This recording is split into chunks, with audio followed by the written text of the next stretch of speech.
Vocês estão vendo o material? Ele sumiu. Ele estava na tela, mas sumiu. Agora sim. Voltou, né? Então, vamos lá. Eu vou falar sobre... Hoje nós iremos tratar sobre redução das disposições testamentárias.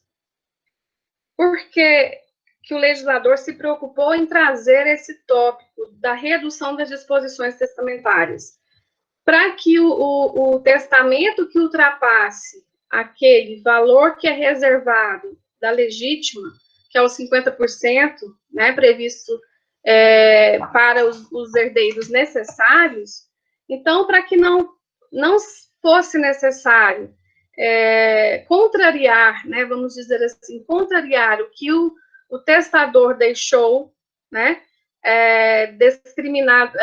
determinado como manifestação de última vontade, ele poder ser aproveitado fazendo algumas adequações nesse testamento, né? Então, a redução da disposição testamentária nada mais é do que a prevalência, a obediência a essa reserva, que ela é prevista no artigo 1846 do Código Civil, né, que é aquela proteção da legítima, aquela disposição onde determina que o testador não pode dispor de mais de 50% se ele tiver herdeiros necessários.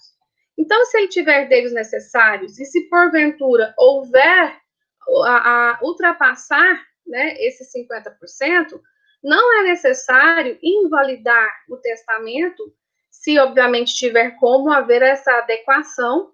E a própria legislação traz o quê? Sugestões para que haja a adequação a essa legítima, ou seja, para que se enquadre nos 50%, que é permitido ao testador dispor se ele tiver herdeiros necessários. Agora, se ele não tiver herdeiros necessários, não tem problema nenhum, ele pode dispor da totalidade dos bens dele. Agora, se ele tiver, ele tem que observar a legítima, porque é uma determinação legal. Mesmo que ele queira deixar mais, um percentual maior para, né, outros herdeiros, legatários, né, que vão receber esse testamento, esses bens, ele não vai poder fazer, porque ele tem herdeiro necessário. Agora, se ele não tiver, ele vai poder fazer, né, da forma que ele quiser. Então, a redução testamentária, ela se dá quando houver o excesso, quando elas excederem a cota disponível do testador. Então, só é cabível se ele tiver herdeiros necessários, né? Se ele não tiver, não haverá necessidade de adequação, de readequação das disposições testamentárias. Então, a finalidade desse instituto criado, né, é o quê? A redução das liberalidades, né, para preservar o quê? A legítima, a reserva desses herdeiros necessários, para que eles não fiquem prejudicados, né? Porque o testador, ele pode pegar os 50% dele e fazer o que ele quiser, mas se ele tiver herdeiros necessários, ele tem que preservar os outros 50% para os herdeiros necessários. É uma forma que o legislador viu de atender os princípios da solidariedade familiar, princípios também da dignidade da pessoa humana, princípio aí da continuidade familiar, né, ou seja, desse apoio recíproco que deve existir entre os membros da família. Então, nesse caso, a finalidade princípio é essa, proteger a legítima, né, proteger os herdeiros necessários, a parte que tocar aos herdeiros necessários. E o Código Civil, ele traz o quê? Sugestões de onde deve começar a haver essa redução, né? Primeiro, não é esse artigo, redução das doações legais, momento em que se deve calcular o valor da liberalidade, né? No caso aqui, o artigo 549 fala, nula é também a doação quanto à parte que exceder a de que o doador, no momento da liberalidade, poderia dispor em testamento. Momento em que a ação de redução deve ser proposta, artigo 168 do Código Civil. e redução, a diferença, né? A redução tem por finalidade cercear essa liberdade, essa liberalidade dentro e adequá-la dentro da metade disponível. E a colação não, a colação seria para evitar adiantamento de legítimas, né? Adiantamento de doações. Então, no caso, poderá haver essas reduções. A ordem das reduções, ela está prevista no artigo 1967, que assim prescreve. Em primeiro lugar, é atingido o herdeiro instituído, cujo quinhão é reduzido até obter-se a recomposição da legítima, ainda que se esgote totalmente. Então, gente, aqui, né, então, o primeiro a ser atingido é o herdeiro instituído. Instituído por quem? Pelo testador. Posteriormente, haverá redução proporcional das cotas dos herdeiros instituídos, se forem vários. O valor que poderia ser testado, que poderia ser disponibilizado para outros herdeiros. Se essa redução não bastar, passar-se-á aos legados. O que é legado? Legado é um bem que ele é discriminado de forma específica, determinada pelo testador, né? Como, por exemplo, uma casa, uma fazenda, ele vai deixar algo específico para o legatário, né? Na proporção do seu valor até que se complete a legítima dos herdeiros necessários. Se ainda assim não for suficiente, ainda houver a necessidade de haver uma redução, ocorrerá a redução das doações, começando pelas mais novas. Agora, pode o testador, no entanto, prevenindo o caso, dispor de modo diferente sobre a redução, inclusive escolhendo certos quinhões e preservando os outros.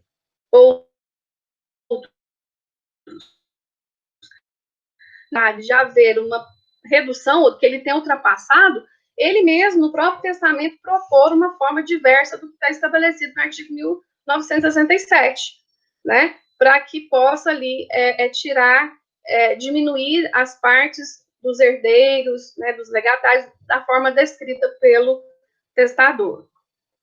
E existe uma ação que é proposta, né, a ação de redução testamentária, que é voltada para conferida ao herdeiro necessário que ficou prejudicado. Né? Então, aquele herdeiro necessário que ficou prejudicado com o testamento, ele pode também entrar com essa redução testamentária e não querer, às vezes, anular todo o testamento, né? Declarar a anulabilidade, a ineficácia desse testamento.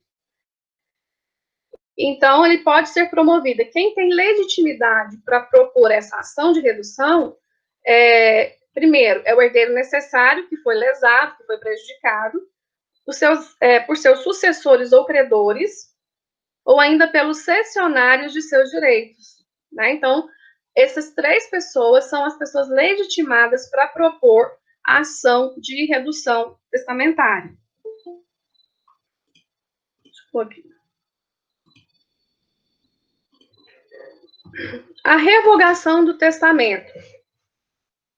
O testamento, gente, por si só, é da característica do testamento, já é uma característica intrínseca do testamento, a possibilidade de revogação. Né? Nós vimos quando as características gerais do testamento. Por quê? Porque a qualquer momento o testador ele pode fazer um outro testamento, né? E que vai ter validade é sempre o último. Né, o último testamento feito, realizado pelo testador. Então, essa revogação do testamento, ela é um ato essencialmente destinado ao testamento. Né? Então, é uma característica inerente do testamento, a revogabilidade. Né?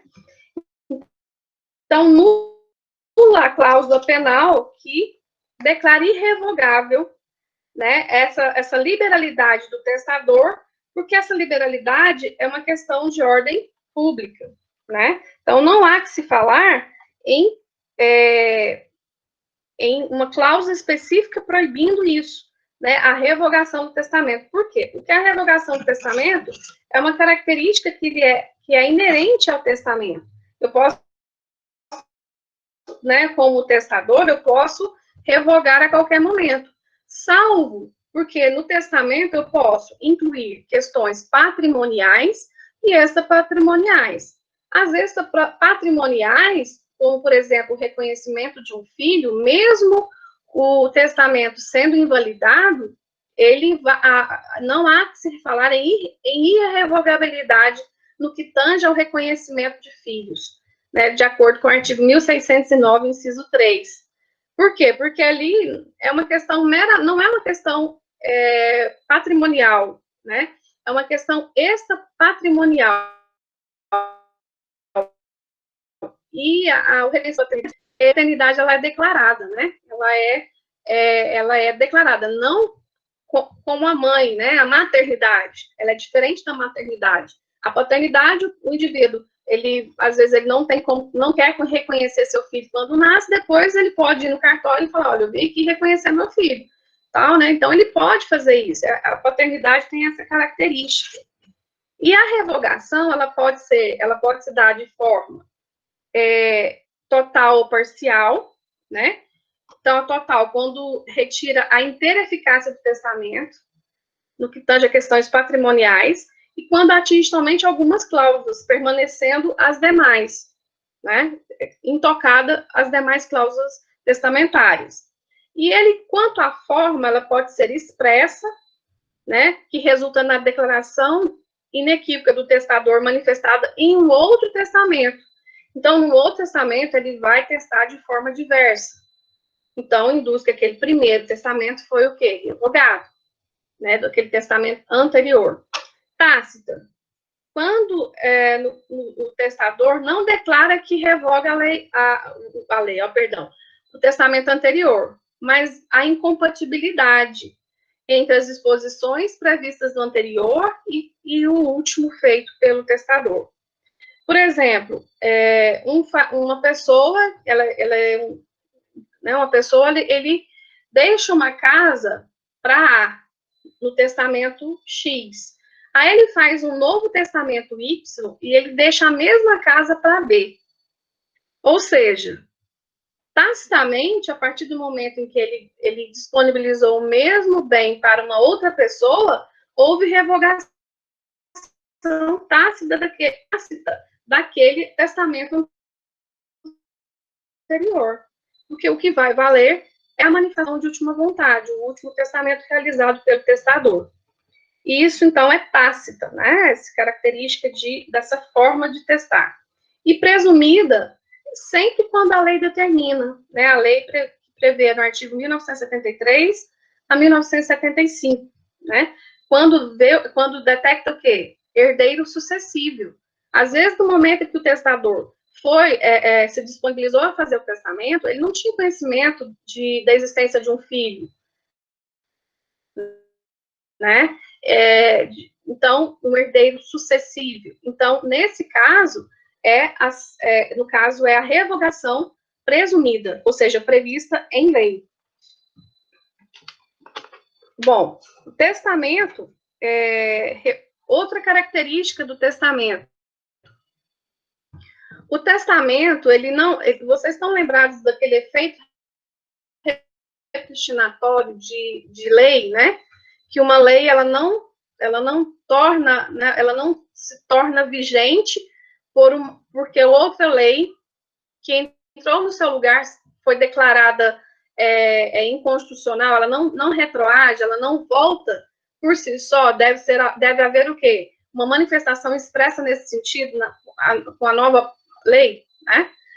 Então, é o mesmo que acontece no caso aqui do testamento. Então, não há que se falar também o efeito repristinatório das disposições revogadas, né? Então, é necessário que haver no Novo Testamento disposições expressas que declarem restaurada, entendeu? Por exemplo, o exemplo que eu dei da fazenda que o indivíduo deu o mesmo bem num testamento para A e no outro testamento ele deu para B, o mesmo bem. Aí, o que ele faz? Ele, no testamento B, ele deixa o mesmo bem para duas pessoas, para o A e para o B, né? Mas ele não ressuscitou, como diz, ele não deu vida ao de A, né? Ao testamento realizado anteriormente. Ele simplesmente modificou e acrescentou ali, né, o mesmo bem, podendo ser dividido entre as duas pessoas. Então, não existe essa repristinação do testamento, assim como não existe a repristinação na questão da legislação. Né? Uma lei que ela é declarada revogada ou inconstitucional, a outra lei anterior ela não volta a viger de forma automática. Isso é repristinação. Então, gente, o testamento revogado, ele não se restaura pelo fato de ter sido revogado também o que o revogou. Tudo tem que ser de forma expressa, né? Como se trata de uma manifestação de última vontade, é um negócio jurídico solene, está devidamente escrito, né? O que está expresso naquele testamento. É lógico que, inclusive, pode haver, o magistrado, ele pode tentar interpretar esse testamento da melhor forma possível para atender essa declaração de última vontade do testador. Porém, no que tange a novos testamentos realizados em razão desse princípio da revogabilidade, é sempre o último que vai valer, né? Rompimento do testamento. Romper o testamento. No caso, gente, é quando se verifica que há herdeiro sucessível, né? Então, o testador não tinha conhecimento da existência de prole, de filhos, né? Então, ele não conhecia, ou foi reconhecido posteriormente, apareceu, né? Depois que ele fez o testamento, apareceu esse filho. Houve uma ação de investigação de paternidade, onde se reconheceu a paternidade daquele indivíduo, né? Daquele ser. Então, nesse caso aí, há o quê? Um rompimento do testamento feito anteriormente. Professora, mas mesmo assim, se ele respeitar, né, os 50% da reserva, né, para o herdeiro legítimo, se ele testar só 50%, como é que fica essa história? Vai haver um rompimento, porque pode ser que ele tenha mudado completamente de ideia a partir do momento que ele tem conhecimento da existência de um herdeiro. Né? Então, por isso que há esse rompimento desse testamento. Professor, a Yara se ele pediu... tivesse conhecimento... Oi? Oi? Yara o quê? Ia pedir para entrar, mas ela já entrou aí. Ah, tá. Beleza. Obrigada. Bom, então, as hipóteses de rompimento do testamento, previstas no artigo 1973 e a 1975. Primeiro, superveniência de descendente sucessivo. É aquilo que a gente estava falando, né? O testador não tinha conhecimento desse testamento, desse herdeiro sucessível. Ele não tinha conhecimento. Se ele não tinha conhecimento, ele deixou de uma certa forma, não abrangendo, obviamente, esse indivíduo, que ele não tinha conhecimento. Se ele tivesse conhecimento, talvez ele nem tinha feito testamento. Para ele seria suficiente a sucessão legítima, né? Porque a sucessão legítima, a ordem da vocação hereditária, ela segue uma ordem, né? Então, ela segue ali descendentes, ascendentes, né? Cônjuge, colaterais. Então, talvez para essa pessoa seria suficiente, porque ele ampararia ali o seu herdeiro. Nascimento posterior ao testamento de filho ou outro descendente. Desconhecimento da existência de descendente sucessível, né? Pode ser, por exemplo, que a pessoa estivesse, por exemplo, quem seriam os herdeiros necessários? Não seriam quem? Os ascendentes, os descendentes e o cônjuge. Vamos supor que ele fez o testamento pensando que aquela pessoa, o cônjuge, tinha desaparecido, né? Estava no lugar incerto e não sabido, né? Então, ele pode, apesar que na hora da abertura do inventário, essa pessoa teria que ser citada, né, via edital, né? Reconhecimento de filiação ocorrido após o testamento. Então, feito o testamento, ele vai e reconhece a paternidade de alguém, de um filho, né? Surgimento posterior de herdeiros necessários ignorados, artigo 1974. Então, gente, se no caso aqui, esses artigos 1973 e a 75, fala da possibilidade de se conhecer posteriormente herdeiros sucessíveis, né?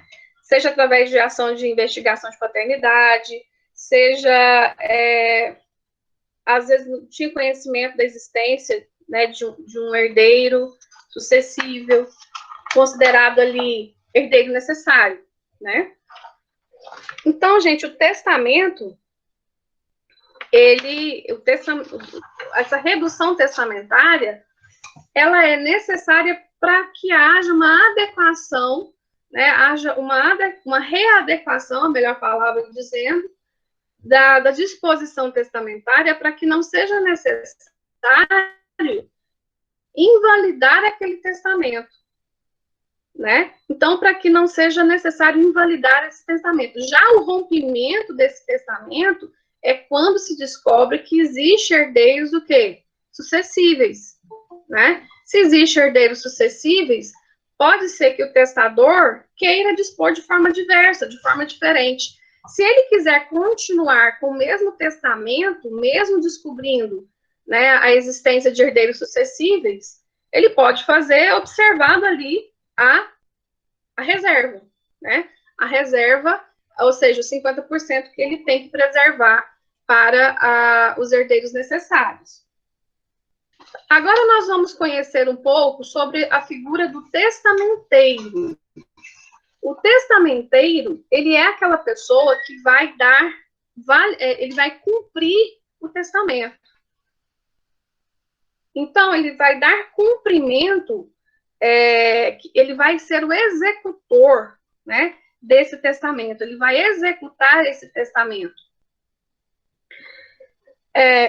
E a lei faculta ao testador encarregar pessoa de sua confiança para cumprir as disposições de última vontade. Ele pode nomear esse testamenteiro em codicilo ou testamento. Né? Então, é o quê? É quem vai executar o testamento, é quem vai deixar, né? Ou seja, fazer cumprir o que foi determinado pelo testador. E quais são as incumbências desse testamenteiro? Ele tem que cumprir as obrigações previstas no testamento, as questões de encargo, por exemplo, né? Se o testador deixou um bem vinculado a um encargo, ele tem que obrigatoriamente ver se vai ser cumprido, se está sendo cumprido esse encargo, propugnar a sua validade, ou seja, a partir do momento em que houve o quê? A morte do testador, ele tem que levar aquele testamento a juízo para que ele possa ser referendado pelo magistrado, né, pelo Poder Judiciário. Defender a posse dos bens de herança, porque a administração desses bens, para que ele possa cumprir, ele tem que preservar esses bens deixados pelo testador. Requerer ao juiz que lhe conceda meios necessários para cumprir as disposições testamentárias. Se tiver que requerer até mesmo dinheiro, né, ele tem que cumprir. Ele só vai ter como cumprir se for possível, né? Se o testador tiver deixado, inclusive, recursos suficientes para isso, né? Espécies de testamenteiro. Ele pode ser instituído ou dativo, né? E pode ser testamenteiro universal e testamenteiro particular. A nomeação do testamenteiro. Não podem exercer essa função. Quem que não pode exercer essa função? Os menores, também os absolutamente e relativamente incapazes, ainda que assistidos por representantes, né, que assistidos ou representados por alguém, né, então não pode. E os interditados, as pessoas que têm alguma interdição, é sinal que ela não tem o quê? A capacidade plena, né? Ela tem algum problema que interfere na sua manifestação de vontade. Então, ele não vai poder fazer valer a vontade deixada ali pelo testador, né? A aceitação do encargo. Na nossa legislação, né, sempre existe a expressa, a tácita e a presumida. As atribuições desse testamenteiro. Apresentar em juízo o testamento, né, a partir do momento em que há falecimento, né, dentro do prazo hábil para abertura do inventário, é necessário que ele apresente esse testamento, né, registrar o testamento e dar execução às suas disposições, defender a validade do testamento, exercer as funções de inventariante quando lhe forem concedidas a posse e a administração da herança, porque pode ser que ele seja, inclusive, concomitantemente, né? Prestar as contas da testamentaria, ou seja, ele tem que prestar contas né, dos bens que lhe foram confiados para que ele possa cumprir aquele testamento. A responsabilidade civil desse testamenteiro, né? Qual que é a responsabilidade? Em relação aos herdeiros, ele responde pelos haveres a ele entregues, pelos danos causados por sua culpa, né? E pelos prejuízos decorrentes de sua omissão. Em relação aos legatários, a sua responsabilidade está ligada ao cumprimento dos legados, ou seja, se ele tem que entregar a fazenda específica, né? Na comarca de Lusiana, ele tem que cumprir aquele legado daquela forma. Responde ainda por perdas e danos que causará aos herdeiros ou legatários pelos abusos que cometer, pelos excessos que ele cometer. E a remuneração, ele pode ser, né, pode ser remunerado, e essa remuneração denomina chamado vintena, que varia de 1 a 5% sobre a herança líquida, que poderá ser a remuneração do testamenteiro. A cessação da testamentaria termina quando? Primeiro, pela conclusão, né, do encargo, pelo esgotamento de prazo, pela morte do testamenteiro, pela renúncia, por superveniência de incapacidade, pela anulação do testamento, por destruição do testamenteiro em casos como se maquiar despesas, fizer despesas ilegais, em discordância com o testamento, né? Tudo, gente, quando a gente administra sempre bens dos outros, a gente tem a obrigatoriedade, vocês podem observar que o Código Civil impõe essa obrigatoriedade de prestar contas, né? De cumprir realmente aquilo que está dentro do limite da atuação, no caso desse testamenteiro. Se promover interesses contrários ao do espólio, por incapacidade superveniente como interdição, se ele for interditado. E essa destituição, a destituição também é possível, né, que pode ser feita pelos interessados, inclusive pelo Ministério Público, quando ele couber intervir nesses processos, né? Então, com relação à nossa matéria, né, com relação à nossa matéria de testamento, a gente finaliza, né, aqui, né? E agora me coloco à disposição de vocês para, se tiver alguma dúvida, né, para a gente possa dirimir alguma dúvida que, se porventura tiver. Ok? Aí mudando aí de assunto, eu falei com o professor Alex sobre o NAS, sobre se teria aula essa semana em decorrência de prova, né? Então, gente,